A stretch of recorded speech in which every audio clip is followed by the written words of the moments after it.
ঘরের বউটা যদি ভালো হয় তাহলে একজন বেকার পুরুষও প্রতিষ্ঠিত হয়ে পড়ে, আর ঘরের বউটা যদি খারাপ হয় তাহলে একজন প্রতিষ্ঠিত পুরুষ মানুষও চোখের পলকে ধ্বংস হয়ে যেতে পারে। হ্যাঁ, ছেলেদের জন্য বউটা আসলেই ম্যাটার করে। ঘরের বউটা যদি ভালো হয় তাহলে দেখবেন একজন বেকার পুরুষও ধীরে ধীরে সফলতার দিকে এগিয়ে যাচ্ছে, কারণ একজন জীবন সঙ্গিনী শুধুমাত্র পাশেই থাকে না, বরং তার অদৃশ্য শক্তি দিয়ে স্বামীর সকল হতাশাগুলো দূর করে তাকে সফলতার দিকে নিয়ে যায়।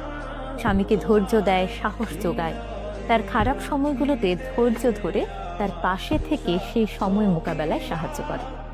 ফলে ছেলেরা ভেতর থেকে অন্যরকম একটি শক্তি অনুভব করে, আর এই শক্তি তাকে ঠেলে সফলতার দিকে নিয়ে যায়।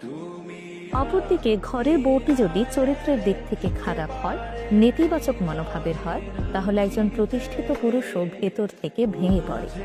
প্রতিনিয়ত সন্দেহ, অবিশ্বাস, হতাশা এই জিনিসগুলো তাকে ভেতর থেকে দুর্বল করে দেয়। ফলে তিনি ধীরে ধীরে তার কর্মস্পৃহা হারিয়ে ফেলেন এবং জীবনযুদ্ধে অনেকটাই পিছিয়ে পড়েন। তাই ছেলেদের জীবনে স্ত্রী আসলেই ম্যাটার করে, কারণ স্ত্রী শুধু একজন সঙ্গীই নন, তার চলার পথে সাহসের উৎস কিংবা ধ্বংসের কারণ।